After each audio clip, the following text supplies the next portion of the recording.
During World War I, the superstructure aboard British battleships was a series of platforms that connected to a tripod mast.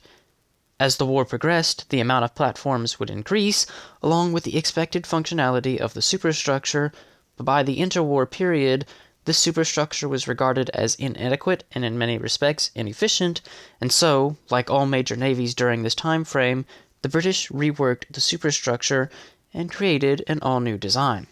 The superstructure would officially be termed as the octopodal superstructure, but history mostly remembers it as the Queen Anne's Mansion. The reason the superstructure is remembered as Queen Anne's Mansion is because it highly resembled the Queen Anne's Mansion's residential block in London. Though the block of flats and superstructure had the same silhouette, their functionality was extraordinarily different. In the case of the battleships, the superstructure was initially designed for the N3 and G3 projects, though since these were cancelled, it would not be introduced until the Nelson-class battleships were constructed. There were a few primary functions when redesigning the superstructure. The first one was making sure that the structure was tall, so the crew could view over the horizon, giving the ship good visibility. The superstructure would be mostly enclosed, as having exposed platforms for crew members to work on was an outdated concept, so improving the working condition was a primary factor in this design, and to increase the effectiveness of the arrangement so that all modern equipment could be installed and used effectively.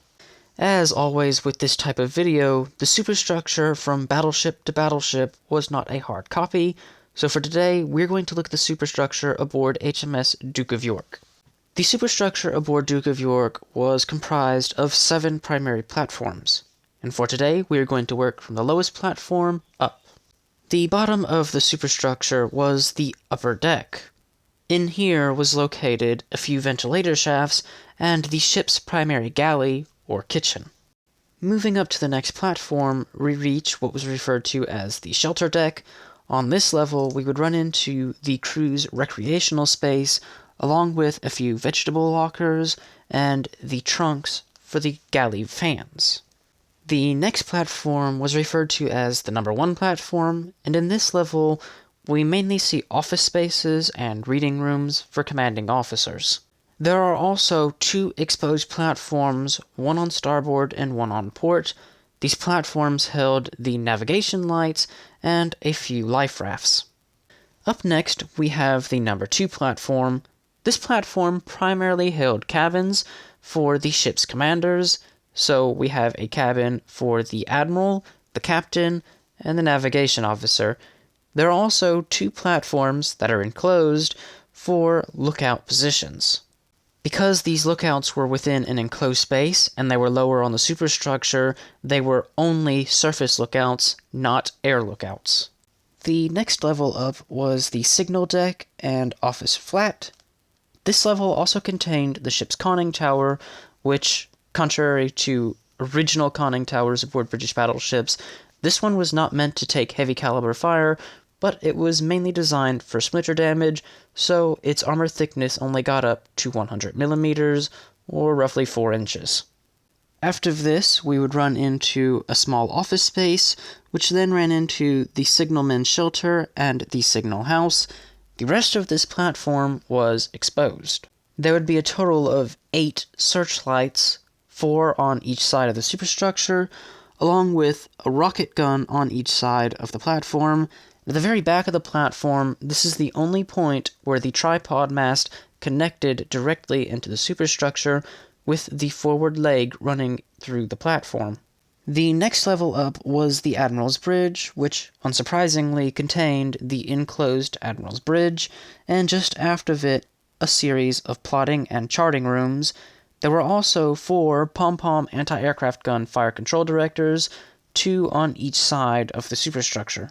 Finally, we run into the upper bridge and compass platform. Most of this platform was exposed. At the forward edge, there was a square encased box which contained compasses for navigation purposes, and at the after end of the platform, there was a sea cabin, and in the center of the platform, there was the base to the primary fire control director.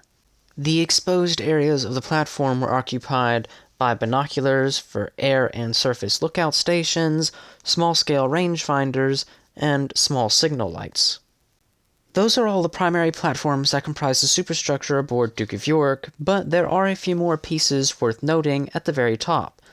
The 14-inch fire control director was initially completed with the Type 284 radar, though this was replaced by the Type 274 in 1945. At the very back of the superstructure, there was a tower installed for which, on the center, it mounted a single position for pom-pom anti-aircraft fire control direction, and on its two wings, it mounted two fire control directors for the ship's secondary armament. While this superstructure in appearance was not as chaotic as what other navies were using at the time, it was highly efficient at operating as intended and was an excellent redesign of the original tripod mast structure that the British had become accustomed to. With that having been said, there is nothing more to add on to this topic for today. So, if you have enjoyed this video, why not leave a like and a comment down below? Have a wonderful day.